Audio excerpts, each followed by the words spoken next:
too much.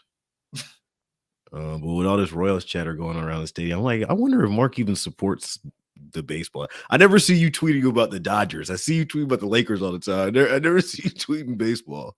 Oh yeah, it's nothing much to talk about when it comes to the Royals. So it's like you're gonna be tweeting one day. Is Bobby Witt Jr. the best baseball player already in history? Nah. What you been on, man? How you been feeling? I've been good, man. Just getting ready to come to KC next week. It'll be good to welcome you back. I need to see your proper paperwork or whatever before you come back over into my city. But I gotta check in. I gotta check in with you. We'll welcome you with open arms, man. We'll welcome you with open arms. How long you staying? What's the details? I'm staying for about a week. All right, we're gonna have to do something. We're gonna have to find a little spot somewhere. Oh yeah, most definitely. Let's see. Chiefs Coast to Coast, episode 36. Mark Gunnels out in LA. Aaron Ladd here in Kansas City, from Atlanta originally. I'm wearing the Mizzou stuff because it's different when it's your alma mater, man. It's different when you still owe them thousands of dollars. It wasn't the result that we wanted, but still got a rep. Hey, how's the atmosphere though, man? It looked like it was pretty crazy. The atmosphere is crazy. I went to school there from 2018, or I finished in 2018, got there in 2014. I never saw an atmosphere like that. I never saw a crowd like that. I mean, the chants, student section rowdy, couldn't wait to get in the building. So you never experienced the border war before? I went last year when it was in. What's about as a student? Nah, never as a student. It was the Cold War was still very cold at that point in time. I was there when they played like the little. Remember the charity game? Yeah, the charity game. But I didn't go to KC for it. I just watched it at a bar in Columbia. Okay. So this time was different. In the building, you can feel the walls vibrating. A lot of celebrity sites. Max Scherzer in the building. I mean, like it was Mizzou royalty there, and they just kind of laid an egg. But cool. Yeah, it didn't even last past 5 minutes. Like even as a kid, huh? Did you watch it all? Of course. Come on now. Of course I watched. But as a KU fan, I mean, just even like I was at least hoping to see it be competitive a little longer than that, because it kind of killed the excitement, even being on the other side. Like obviously I wanted KU to win, but it was like, dang. It wasn't even like no drama at all, But it's his first year with Dennis Gates. We'll see what he builds for the next couple of years. We'll give him some time. Absolutely, salute that whole matchup. Is good to have the rivalry back in the building, and that was fun. That was fun to be there. Let's get into the Chiefs chatter, man. Why not? It's a lot to talk about. Chiefs Broncos. We'll recap that game as well as preview Chiefs Texans. Mark and I have been giving our predictions all year long, and I want to revisit one of your on wax takes. So we're going to revisit one of Mark's on wax takes before heading to Vegas with him. And it's been tough week after tough week. You don't want to go to Vegas? He's like, nah, let's go somewhere else. I'm good. It's been a rough 2 weeks, man. But, I still got a chance to finish strong. So I like that positive attitude. We're going to try and finish strong. Coast to coast. Well, we got to do that with making y'all part of the show. Appreciate y'all if y'all watching us here on Twitter, Facebook, YouTube. Chime in here, #C2C. We also have a voicemail line, 816-514-1267. We love making y'all part of the shows, and that includes the reviews. Mark, I knew somebody was going to get on us one day about this. We got to do a little better. We got to do a little better job with this one. Jamario W chimes in. This is a review. I don't know where it is. Serta sent it to us. He says, coast to coast, are there any famous Chiefs that wear number 35? What? Almost threw my phone and y'all. Kidding. Great show, guys. We'll put a little respect on the Nigerian Nightmares name. The reason I became a fan. This is where we need you to pull your weight, Mark. You're the lifelong Chiefs fan, my guy. You were supposed to know that. Yeah, I know. I dropped the ball on that one. I mean, so now every week I have to like Google. To be fair, that was before my time, but I still know about him. Obviously, like he was a Chiefs legend. He's in the Chiefs Ring of Honor, so I should have knew that. Because what's crazy, what's sad is the first name that came to my mind. I didn't say it out loud though. was Travarius Ward. Because he was 35. we definitely like Showing that's my the age. blind spot.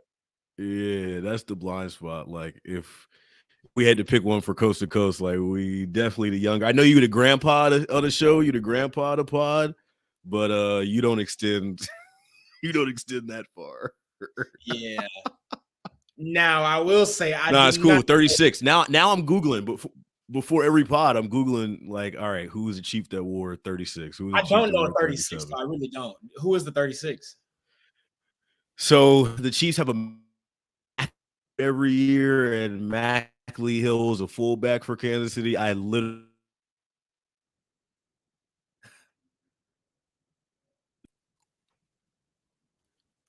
Are we good? Do you have me?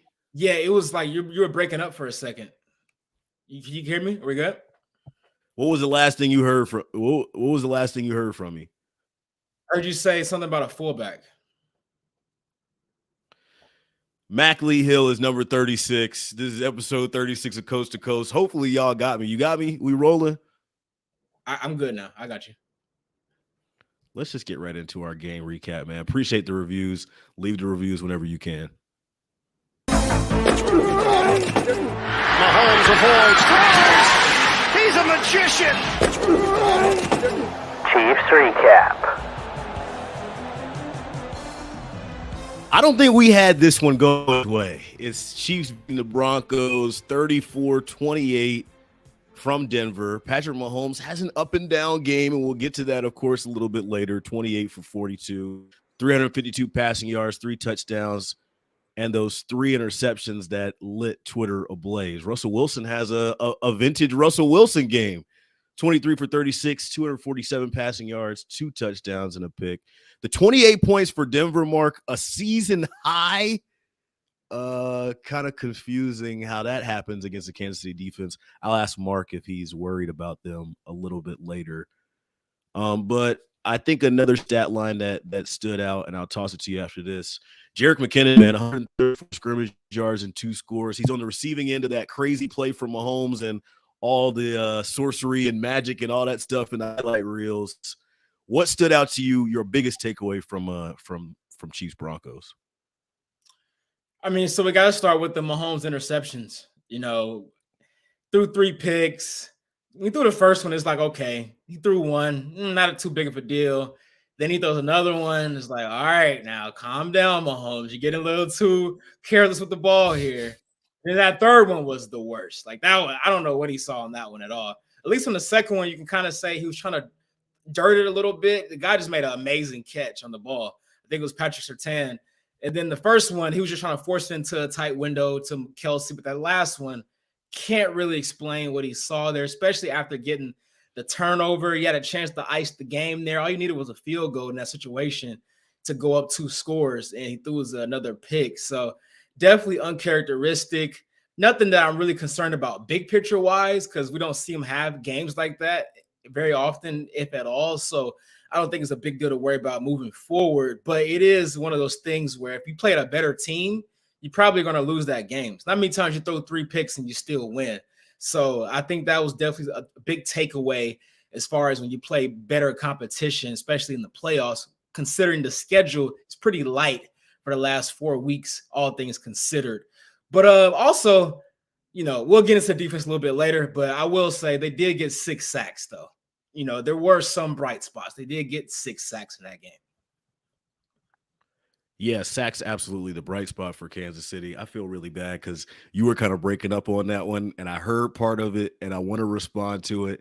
It's been 36 episodes. We had no technical difficulties, and now it hurts my heart to hear us kind of grogging through this, but it's kind of reminds me of how the Chiefs moved through Denver a little bit. They go 27-0. They go up early. Willie Gay gets the pick 6 in Denver, and Travis Kelce is laid back, smiling on the bench. And I thought the memes were going to fly, right? I thought the Chiefs-Broncos game that we were expecting to get, the interceptions absolutely let Denver back into the game, and Andy Reid kind of talked to that post-game. Patrick Mahomes, a double-edged sword. He talks all the time about, hey, I'm going to be aggressive, trying to give my guys an opportunity. I remember coming on our platform earlier this year. I forgot what game. Maybe it was the Chargers game. Somebody at home where Mahomes is in the red zone and trying to make a play in the corner to MVS. That was He's the that Buffalo guy. game. Buffalo That was game. the Buffalo game.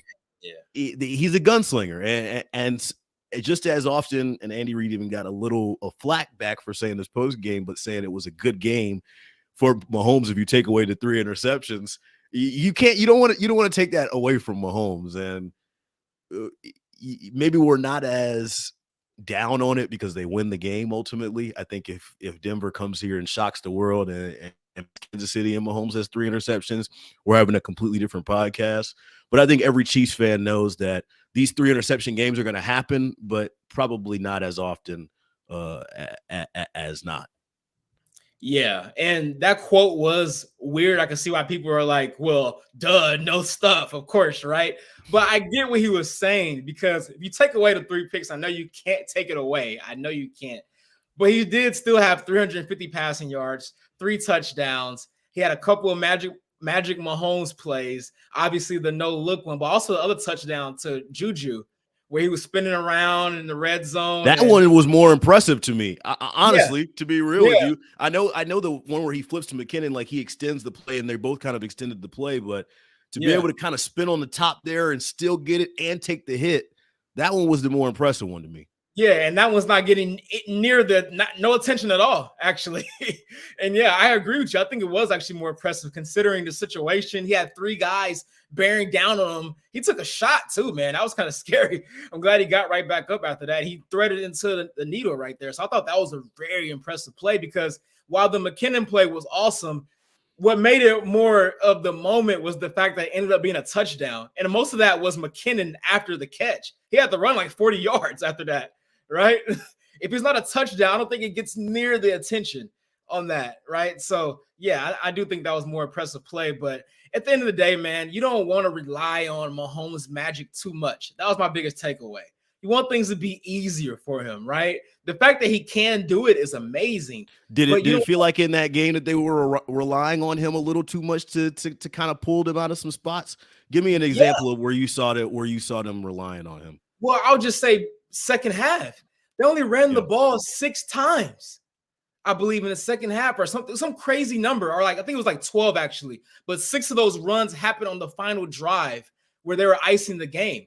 When you were still up by 13 at halftime, like, why are you running the ball so little in the second half when you have a lead? It doesn't make any sense to me. But here we go again with the Andy Reid not sticking with the run game when Pacheco was balling. I mean, this guy, I love when he runs and he gets tackled. And you notice when he hops up real quick and like he runs back to the sideline or to the huddle.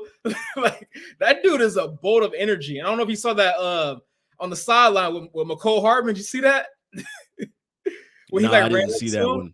Okay, it was like on Twitter, I think today or yesterday. He like ran up to McCole Hardman, like super hyped, and McCole was like, whoa, chill out a little bit. I'm hurt still. like the dude was just so jacked up all the time, man. So I don't know why they ran the ball so little in the second half when you had a lead, especially against a team that struggles scoring. And I know they scored 28 points, but some of that was on Mahomes giving them short fields with those 3 interceptions.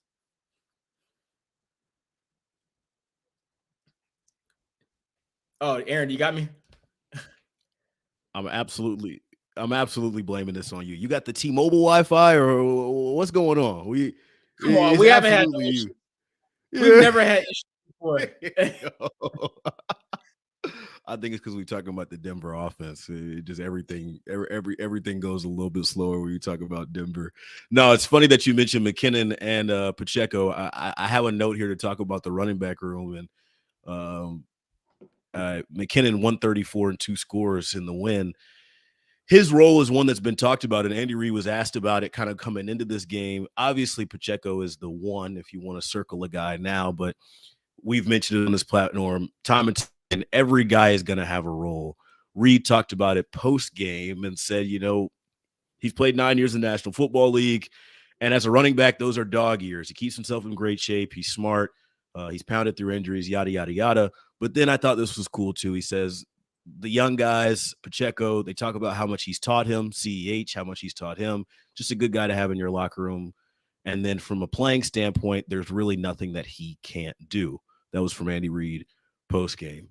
His role is invaluable, man. And I think back to not only some of the earlier games this year, but kind of going back to the AFC title game. He was their most successful running back in that game.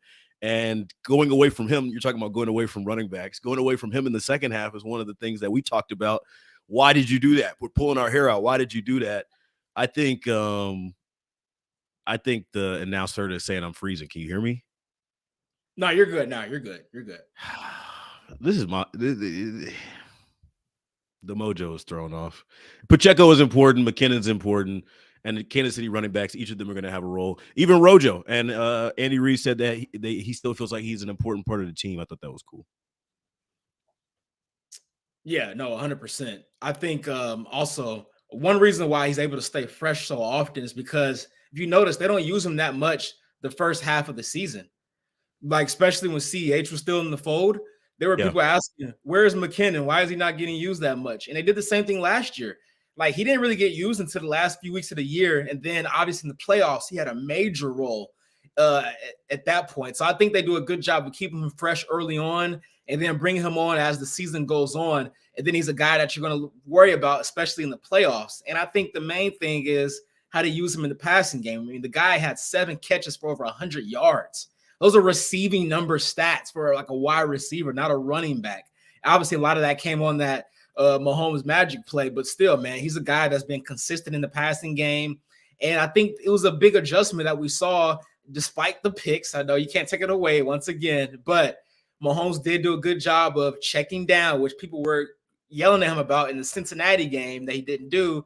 Now you got a game where McKinnon has 7 catches. Pacheco had a catch or 2 as well. So, you know, I know people are going to talk about the picks, and it's cool to mention that, but, you know, I do think there were good things that came from this game, not only offensively, but defensively as well. Like I said, they had 6 sacks, man. So, you know, the final result wasn't what people wanted to see, especially after being up 27-0.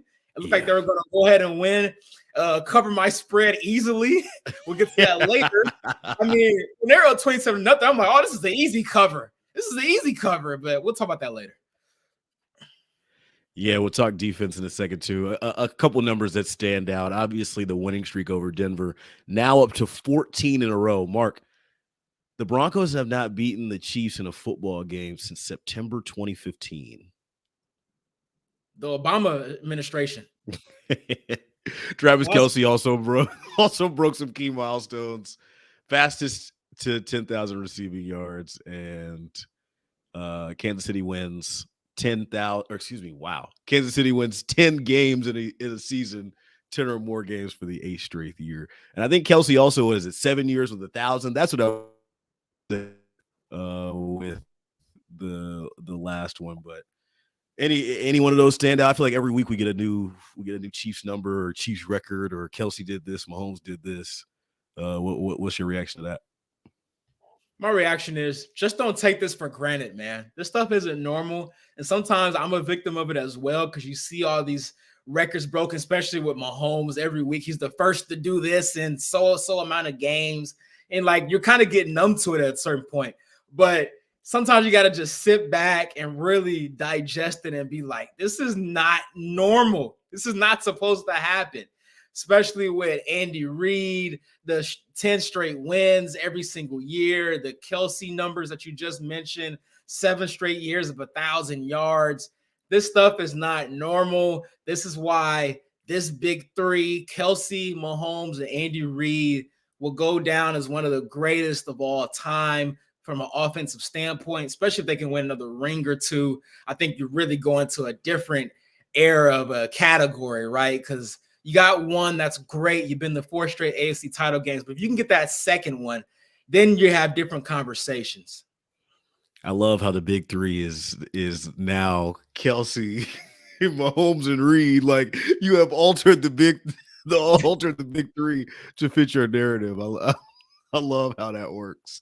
Let's talk about Kansas City's defense as we put a bow here on Chiefs Denver. Mark Gunnels, Aaron Ladd, Arrowhead Pride Podcast Network, episode 36. Appreciate y'all rocking with us through the technical difficulties. My question is simple, Mark. Are you worried about Kansas City's defense, especially allowing a season-high 28 points to the Denver Broncos and a struggling Russell Wilson? I mean, we were talking before this game about, Russell Wilson is mid. Russell Wilson can't do this and that. This should be an easy game, yada, yada. Are you worried about KC's defense? Yeah, I mean, if you put a meter on it, 1 to 10, I would say my worry level is about a 6. That sounds like yellow light to me. It's closer to a 7. It's closer to a 7 than a 6. Let me say that. It was like orange. It was like an orange. It's like 6.8. It's just we want to be technical. My main concern is the safeties, Justin Reed and Juan Thornhill. You're not getting much playmaking from those guys. You're not getting the ball hawking that you were expecting. You're not seeing that veteran leadership. I'm actually more comfortable, and this is probably crazy to say, I feel more better about the young rookie corners than I do the safeties right now because they're not taking good angles on tackling. They're not making plays on the football. I mean, you don't even notice them out there a lot of times. You don't even notice them making plays at all, right? And, the flip side to that is, well, it's better than Daniel Sorensen, but that's terrible. If we got to just say it's better than Daniel Sorensen, if that's the bar, that's not good because it doesn't take much to be better than Daniel Sorensen. And that's what most Chiefs fans are saying. Well, it's better than Dirty Dan. It's not good. It's not good, man. And I never thought I would be at the point where I'm saying I would have rather seen Tyrann Mathieu on this team. I knew you were gonna. I knew. Because I mean, even though he wasn't making plays tackling, at least he'll make a couple plays on the ball. I thought you were gonna say on the timeline. On the ball. So I don't know, man. It's very discouraging. Juan Thornhill's a free agent after this year. I highly doubt he's gonna be brought back, especially since they drafted Brian Cook. Seems like a replacement there for me. You're stuck with Justin Reed for the next couple years. You just gotta hope he gets better, he makes plays, but you got to be discouraged what you're seeing from that safety room because before the year, there was pretty high expectations there. I mean, Juan Thornhill said to you guys in the media that he was looking to be an all-pro this year. That's definitely not going to happen. I think the Aaron tackling definitely not. Do you have me now? Yeah. The tackling has been an issue game in and game out. And sometimes they just gotten away with it, man. I think recently it's been exposed more and more. You talked about the young DBs being able to come up and make tackles. Obviously, Snead's been one of their more sure-handed tacklers for a while. But I think the one thing that's get away is, as you mentioned earlier, the sacks.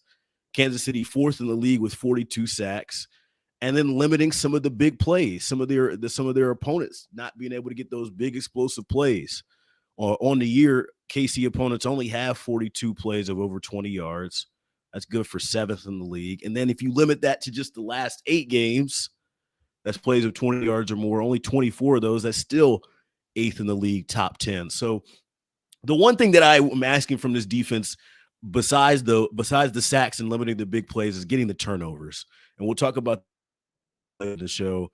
Justin asked about that in the aftermath of the game this week, and Cincinnati as well. Kansas City only has 14 takeaways a year. That's bottom half of the league, 23rd in the league for takeaways. The one thing that would worry me about the Chiefs defense going from in this late half of the regular season into playoffs is their ability to generate turnovers, because those change the game. I know your quarterback's not going to throw 3 picks every game, Mark Gunnels, and in those games you would especially like to generate some more takeaways. But you would ask consistently, hey, get us the ball, get us a possession here, get us the ball here. We know special teams hasn't been a plus. We know special teams sometimes can be a minus, and they might lose you a possession. Defense, more takeaways is the one thing I would ask for them. Yeah, 100%. Especially when your defense isn't that good at getting stops without turnovers, it can kind of mask your weaknesses that you have defensively, right? And then also getting sacks, which I thought was one thing they did do well this past week. They got 6 sacks. Those are not turnovers, but they can kill drives, right? You could get guys off script, get them in second and third and long, especially against a team that's limited offensively like Denver, who has to stay on schedule to move the ball. So I do think that was a bright side, and they still are top 10 in sacks in the league on the season. So that is one bright spot. But like you mentioned, I do want to see more turnovers. They got a couple on this Sunday, so hopefully that can kind of, turn the leaf on the turnover luck, because a lot of the turnovers is luck, right? A lot of luck that goes into it. Fumbles. I don't know if it's a majority luck though. Sometimes it's being in the right place at the right time, creating chaos in the pocket. Doing a lot of the stuff that's being coached up. Well, yeah, no, I'm not saying it's majority luck, but you see times where you can get a guy the fumble, but do you recover it or not? You may not get the recovery. Or Trent McDuffie, he dropped the pick on the first drive of the game on Sunday against Denver. So things like that, you could be in position to still not get the turnover. So I do think there is a factor of luck in there. I'm not saying majority, but I do think it can turn around here. I think getting a couple on Sunday. And now you're playing a Houston team who's obviously not trying to win football games right now. Maybe you can get another couple of turnovers this week. All right, let's transition out of our game recap into a couple. I got a grab bag of topics here that are related to the Chiefs. I wrote down one I know about the AFC playoff picture, but I also got two other things here. Tyreek Hill on this me, I'm gonna just leave. I'm gonna just head out. Y'all gonna have to do coast to coast by yourself today. The Wi-Fi ain't cooperating. Can you hear me? I can now.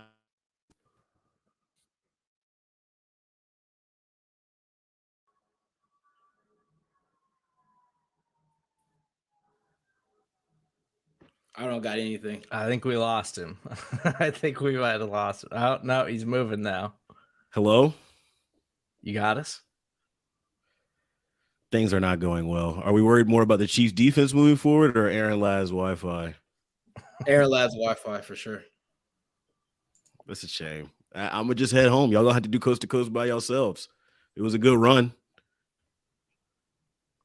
It's working now. Are we back? Yeah. We're live. We can slog through this thing. Oh, gosh. All right. I appreciate y'all rocking with us. The grab bag. Do you want to talk about Tyreek Hill on Club Shay Shay or the AFC playoff picture, Mark Gunnels? The AFC playoff picture. You done with Tyreek Hill? Yeah. Why are we talking Tyreek in week 15, man? Come on. He just had a podcast appearance that was making the rounds. I know you're a messy guy who likes to get on Twitter and talk about that stuff. So don't act like I'm not very far off with this one. Nah, you're trying to put your messiness on me now. Don't do that. I had no intention of talking about him. I had no desire at all to talk about him today. The AFC playoff picture after week 14 is this. The Buffalo Bills have their tiebreaker over the Kansas City Chiefs despite having the same record at 10-3. So they're the 1 seed. They have the bye as of right now. The Chiefs would host the New England Patriots, the 7 seed right now. Ravens would host the Dolphins, and the Titans and the Bengals would be the 4-5 matchup. Where do you see this settling out? I mean, I'm not even putting this on wax because there's really so much that could change. I'm guessing you see the Chiefs clinching the AFC West and then kind of going from there. You kind of walk us through what you see going on. Yeah, so I mean, the AFC West has been over since the Chiefs beat the Chargers second time in LA. So that's a foregone conclusion. The question is, will the Chiefs be the 1 or the 2 seed? I think that's the main question here. And I still believe, looking at the schedules, I think they'll end up being the 1 seed. I think the Chiefs went out. They have a very favorable schedule. And I think the Bills will lose to Cincinnati. They play them on the road, week 17, Monday Night Football. I think that's a loss there. And they have Miami this week, but I think they win that game. They're at home. It's in Buffalo. It's going to be snowing there. I can't see Tua winning that game. But I do think at Cincinnati is a very losable game for Buffalo. So you're looking at the Chiefs being the 1 or the 2. I think that's a big deal because if you're the 1 seed, you guarantee that you avoid playing Cincinnati and Buffalo. You'll probably have to play one of them in an AFC title game, but you won't have to play both of them. If you're a 2 seed, you most likely have to play both of those teams because I see Cincinnati end up being the 3 seed. I think they win the AFC North, considering Lamar Jackson is going to be out for a couple more games. I think it's going to come down to that last game, week 18. Cincinnati plays Baltimore in Cincinnati. I can see that game being for the division. I think the Bengals win that game. So you have the Bengals as your third seed in that scenario. And I think one thing as a Chiefs fan, you should caution if you are the 2 seed, which is, I think, another major reason why you want to get the 1 seed, despite only having to play 2 games versus 3. That's the obvious. But if you're the 2 seed, I think it's a very good possibility that you have to play the Chargers in that first wild card game. I see the Chargers being the 7th seed when it comes down to it. Because if you look at their remaining schedule compared to the Patriots and the Jets, it's a lot more favorable. They play the Titans this week at home. Then they have the Colts. Then they play, I believe, I can't remember. They play some easy games, though, man. They're going to be favorite in all those games. Look at their schedule. So I think they end up with the 7th seed, and I think the Chiefs can beat the Chargers again, but do you really want to play them a third time, especially considering the way the first 2 games have gone? That would be the worst possible wild card matchup. So that's another reason why I think it's very crucial that Chiefs get the 1 seed so you can avoid that possible scenario of playing the Chargers for a third time. It's crazy how, throughout this, and we were talking about previously about the Chiefs having their run of success and Patrick Mahomes and Andy Reid and the 4 straight title games, still no road playoff games for Mahomes in that whole stretch. And the difference between the 1 and the 2 seed, we're talking about breaking that down this year. That's the difference right there. Patrick Mahomes having to go on the road at any point in the playoffs or being able to host the AFC title game at Arrowhead every year. If I had to bet right now, we'll go opposite. I'll have Kansas City be in the 2 seed. I'll take Buffalo finishing the year strong and just being 1 game better than Kansas City. I don't want to pick which game it is or what it could be. That could be you in Vegas losing all your money and betting your house and getting all the stuff wrong. But you're going to have to beat a good team in the playoffs no matter what. And it's going to be fun. I think that Patrick Mahomes has talked about this in the past. All these numbers, right? So 10-0 against the Denver Broncos and still undefeated on the road in the AFC West. That's another crazy stat and a crazy number that we talk about all the time. Like, eventually the rubber's going to have to meet the road on a couple of these, and I think this is the year where the Chiefs end up going on the road at some point in the playoffs. I don't know when it'll be, but at some point in the playoffs. Let's do the Tyreek thing, man. Why not? This is your alley. This is what you do. Oh my gosh. This is what you do. Tyreek Hill sat down on a podcast. I don't know why he didn't say this on his own podcast. It needed to be said, but this was from Shannon Sharp's Club Shay Shay podcast. Busy day busy week for Shannon Sharp. Were you in the room when things went down? I was in the control room. Yeah. Ooh! Was that scripted? I'm no comment. Oh, you politicking now. You politicking now. Tyreek Hill was sitting down, and of course he was talking about the Chiefs. When is he not talking about the Chiefs and making headlines? The only quote I have is there would be games where I would get 1 or 2 or 3 targets, and I didn't feel valuable. I had to get out of there. I'm sure you've seen some version of the clips by now. He also goes on to say that he's excited to potentially face off against Kansas City in this year's playoffs. He felt like he wasn't his full and best versions of himself in KC. Or you're just done with Tyreek? I mean, I can see your eye. You ain't even. I mean, you're just done. You out on the cheetah. I mean, we're here's the why I didn't want to really talk about it, because it's the same conversation. Like, it's not like he's giving his new material. But we just talking about the playoff picture. It's close to the playoff picture, right? There is a world in which this is a real scenario. The Miami Dolphins are traveling to Kansas City to face off against the Chiefs in the year after he was traded away from Kansas City. And the Cheetah, who's having one of the best statistical seasons ever for a wide receiver, under Tua Tagovailoa, who he said was a more accurate quarterback than Patrick Mahomes. And they face off this year in the playoff. That's why it matters, Mark. That's why it matters. Okay. And you know what's funny, though? I will say this. Because I you know how I mentioned how the Chargers could be the 7th seed? there is actually a world where the Dolphins could be the 7th seed because their schedule down the stretch is brutal as well, man. And don't forget, the Chargers beat them head-to-head, so they have the tiebreaker over them. So the Chargers could be the 6th seed, which means the Dolphins could be the 7th seed, and they could play the Chiefs as the 2 seed. So it is possible. I will give you that. It's very, very possible. And you don't think Tyreek Hill listens to Coast podcast and heard you talking about the struggling safety room and one of the best deep threats of the league is looking back there and saying, wait a minute, is that 22 I see? Oh, wait a minute. Is that 20 I see? Okay. Yeah, I mean, I'm sure he's an avid listener to Coast. I mean, we have pretty good numbers. So I think it's a good assumption that he's one of those avid listeners on a weekly basis. So yeah, I wouldn't put it past him at all. But no, back to his target comment and not feeling valuable. The guy had 159 targets last year, which was a career high to this point. That was 7th in the league last year in targets. I mean, how many more targets do you want? You want 200? I mean, I don't, especially when you got a guy named, I don't know, Travis Kelce on your team. Heard of him.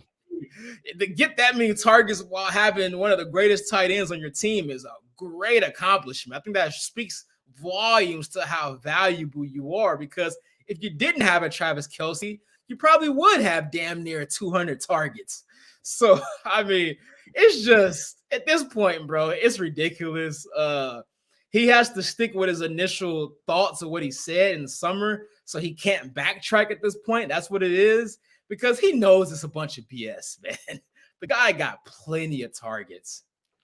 I don't think he really believes a lot of this stuff, but he knows that anytime he pops up on a platform, they're going to ask him about Kansas City, and you kind of got to repackage the old hotness, like you said. You know, it's you got to have some reason to keep getting asked and things to talk about. And I do think there's a real possibility that these two play each other sooner rather than later. Let's get right into the game preview, man. Stop it. You can't do this. You can't escape. You can't make these plays. You can't make these throws. Come on, give us a sneak preview. Chiefs preview. Mark's Wi-Fi is finally cooperating, and I really appreciate that. I don't want to jinx anything, but it's the 10-3 Kansas City Chiefs traveling to face the 1-11-1 Houston Texans. There's a couple of those spare ones going around, but this is weird. Like, to have a 1-11-1, there's a lot of ones going on, but it's a noon kick. NRG Stadium, Houston Texans. Chiefs are 14-point favorites. We'll see how Mark feels about that a little later in the show. And it's worth mentioning that Andy Reid is 6-2 against the Houston Texans. Want to update a couple injuries, and we're on Wednesdays. We record on Wednesdays at 6 o'clock, so obviously these things could change. Dameon Pierce looks like he's not going to suit up for the Houston Texans. That's their starting rookie running back. He's got that high ankle sprain. I saw he could miss the next 2 weeks, 3 weeks, and for a team that's 1-11-1, doesn't sound like he'll be back anytime soon. Good news for Kansas City Chiefs, though. McCole Hardman back on the practice field today. Looks like his practice window is back for him to return 21 days. And I believe he tweeted earlier today, 1 day at a time. I know he's best friends with Mark, so before he steps back onto the field, I'm sure he'll shoot Mark a text message, and we'll get that up and running. So that's what this game looks like on the outside. A couple quotes we'll get to, and then we'll give a quick breakdown as well. The first is on Andy Reid, talking about this Houston team. Obviously 1-11-1, not a lot of real sexiness in this matchup, but they're not overlooking any opponent. I'm friends with Lovey. I mean, I think he's a heck of a guy and a great coach. He came from that Tampa 2 group of coaches that did that, and he's evolved with that and with the way the game is now. So he's going to give you a great defense that plays hard and aggressive, an offense that's tough. I mean, just the fact that they used 2 quarterbacks and platooned them, it wasn't because one wasn't doing well, but they platooned him in, and he's not afraid to do whatever he has to do to win the game. And so that's where the challenge comes in. And his guys play hard for him. How much Houston Texans you been watching this year, Mark? I only watched I watched 2 full games actually. They had the Thursday night game against the Eagles. Or they That doesn't count. Yeah, that doesn't count. I mean, you asked me the question. I'm answering it. Did you watch that game? I did. I've watched maybe one Texans game this year. And then I did watch a lot of the game last Sunday against Dallas because it was close. I was like, oh, okay, let me check in this game. So it was good. Yeah. That was about it. But I know Dameon Pierce is a really good football player. And the fact that he's going to be out this week, most likely, it's not good. He's pretty much their whole offense. Yeah, and Andy talked about the respect he had for Lovie Smith and what they're doing down there. I think it's also an interesting wrinkle that they're kind of running that 2 quarterback system, throwing in Jeff Driscoll and Davis Mills. I saw them working that in practice today from Aaron Wilson. Did a great job covering the team there. This is not a game on paper that should be very interesting, but how many times have we gone into our game preview segment saying, copy and paste from last week, oh, the Chiefs are the more talented team. The Chiefs are the team that have something to play for. The Chiefs are the team that should dominate this game from a game script perspective. Like, we've previewed so many games this way, and then on Sunday it's like Dr. Jekyll and Mr. Hyde as far as what the Chiefs bring to the table. Yeah, I think the Chiefs have to go into this game with the mindset that you're not facing – forget the opponent. We know how bad the Houston Texans are. You are in the mindset of playoff football now. We're in the last quarter of the season. You have 4 games left. This is the tune-up for the playoffs. You have to play yourself, essentially, right? And they started off looking good. I mean, they had that mentality against Denver. They're up 27-0, Aaron. I mean, I know you were thinking this is over. There's no way. Nobody in their right mind thought there's no way you thought this is going to be a game after. No. I thought I was done. That was cooked. After that Willie Gay pick 6, it's over, right? But it did end up being the case. I hope that they learned their lesson. And really, it comes down to Mahomes, to be honest with you. You can talk about the defense all you want to. Him throwing the picks is what started the momentum for Denver. I don't foresee a scenario where he does that again against Houston. I think they keep their foot on their necks. And I'm not going to go out there and say, bet your house. I'm not doing that because it seems to be a jinx on the house on it.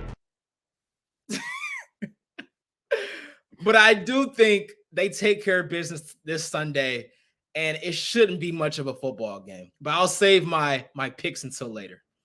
A big reason why I think this game is not very competitive is I think the City gets at least 2 turnovers. And we talked about it a little earlier in the show, the defense preventing big plays, getting sacks, and really needed to get back on the right side as far as the turnover margin is concerned.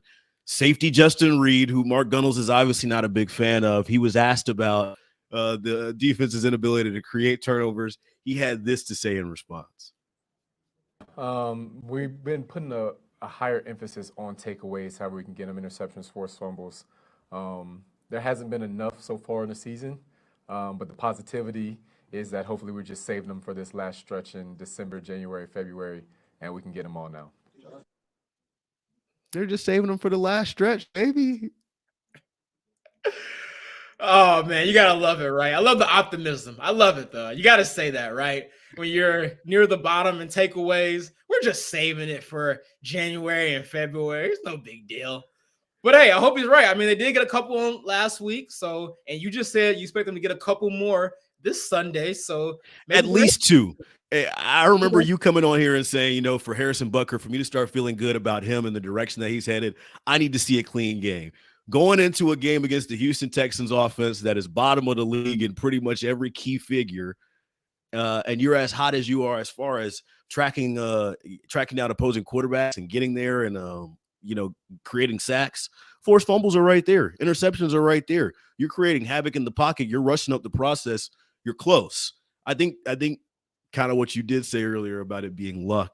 Luck does play a factor in it, but your foundation and what you do defensively, it needs to help get you there more often. And 14 isn't enough. I don't think saving them for that's kind of tongue in cheek, right? Like he didn't actually mean that, and I hope not. And then also to your point, they're going to be without most likely their best player in Dameon Pierce. So you would imagine they're going to be in a lot of 3rd and long situations where you could pin your ears back and get after the quarterback. Maybe get a strip sack, force him into some errant throws that he doesn't really want to do, right? Because he's under pressure. So I think it is a good baseline to say, get 2 this week. I think that's fair to expect. Get 2 turnovers at least. Let's go to Vegas, man. I'm dragging you with me. Place your bets. Oh, there it is. There it is. 2 touchdowns. Win by at least 2. Let's go to Vegas with Mark. You know what I don't like about this? You have so much energy when I'm losing. But when I'm winning, it's like, oh, let's go to Vegas. Mark won. Now, since I've lost a couple weeks in a row, you're so giddy. You're so excited. What's up with that, man? You're supposed to be rooting for me to keep my house, man. You want me to go poor? You want me to be on Figueroa out here in L.A. with my tent, man? What's going on, bro? I just think it's funny because usually, like when you're winning, when you're hot, you can't wait to hear that sounder. You can't wait to hear the coins, right? Like this week, them coins hurt. Like you didn't want to hear the coins. No. You didn't even want us to do. We were hoping the Wi-Fi kept sputtering out, and we just didn't happen to make it to Vegas. Yeah. But here we are. We are in Vegas with Mark Gunnels, who is 0 for 6 in his last 2 weeks. It's been tough. Last week was another bloody Sunday. He had the Chiefs spread at 9.5. Kansas City only won by a 6-point margin. Who had that one? 27-0. Total points 43. Mark took the under.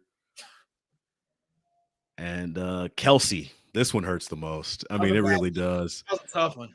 75.5 receiving yards. Mark took the over. Kelsey finished with 71. Oh. So an 0-3 week to stack on top of another 0-3 week. And Mark is now 17-18 on the year, just under 500. But we're washing this away, man. It's the holiday season. We're in a giving mood. We're giving out winners here. And we're not worried about the past. We're looking straight ahead. What you got for us? All right, man. So we're down to the final stretch here. 4 games to go. Last quarter of the season. My back's against the wall. The question is, will I finish above 500? I still feel very confident. You don't believe me? You don't believe in me? No, you just shook your head. We got that on camera. Okay. All right. I'm going to prove you wrong, Aaron. Here we go. I have 3 plays this week. My first play, I'm taking the over on total yards for Patrick Mahomes. It's at 300.5. I love this number. I think he's going to throw the ball around the yard the first half. They're going to get up big. He's going to have over maybe close to 200 by halftime. It's going to be a party in Houston. It's going to be a lot of Chiefs fans in the building. It's going to be a lot of Chiefs fans live in Houston. You may be in Houston. It's going to be a party there. They have the strip clubs down there. They have some of the best food in Houston.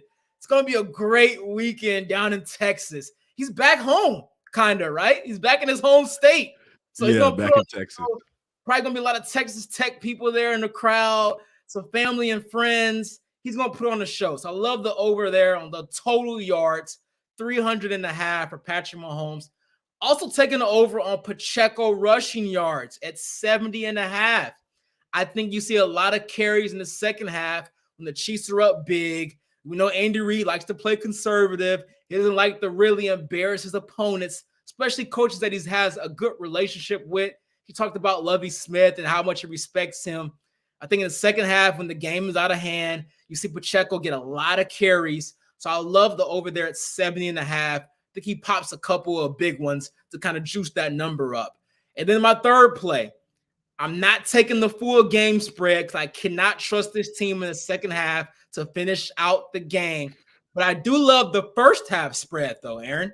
It's only at 7.5. I think that's a very comfortable number. I think the Chiefs should be up by at least 10 or more at halftime. So I'm going to take the first half spread at 7.5. I think they jump on them early like they did against the Denver Broncos where they're up 13 at halftime. I think you see a similar scenario here, especially with the way that game ended last week. They come out guns a-blazing. So look at the first half spread at 7.5. So those are my 3 plays. Over on Mahomes' total yards at 300.5. Over on Pacheco's rushing yards at 70.5. And the Chiefs covering the first half spread, which is my personal favorite play of the week, at 7.5. I think when I get my opinion on your picks, that's the kiss of death because the last 2 weeks I'm like, oh, I was impressed. And so I'm withholding my comment on your picks. Very thankful for them. It's also funny that as soon as you said Houston, first thing you said, oh, they got the best strip clubs down there. I'm like, Mark, yeah, this is a family program, sir. Hey, man, Drake talks about it all the time. So, oh gosh, I never been personally. I'm just going off what Drake says on his lyrics. Oh, you're so easily influenced. It's crazy. Good plays. We're out of Vegas. We'll leave it for now because Mark is still scarred. But I thought there was some good plays there. No comments. I think the technical difficulties may have scared some of our audience off, but I'm appreciative of our producer Steven Sutter, who's back from a couple weeks off. He was dealing with some sickness and stuff. Good to have him back. He's gonna have some work on his hands cutting together this podcast, cutting out some of the technical difficulties and whatnot. But appreciate having Sutter back in the fold. Mark, what you think? Final thoughts? You going to Houston? I'm not going to Houston. I'm staying put here in Kansas City, very thankfully. Are you going back home for the holidays at all? Nah, I'm staying through. So I'm gonna be at the Seattle game. That's Christmas Eve. So that'll be really fun. Looking forward to that. And then I'm working Christmas Day. So if you're here locally, cut on Big 41. Show your boy some love. Well, I'll be in town all next week. So yeah, you already know. Little hookah spot or maybe a strip club since that's your new thing. Out. Appreciate y'all.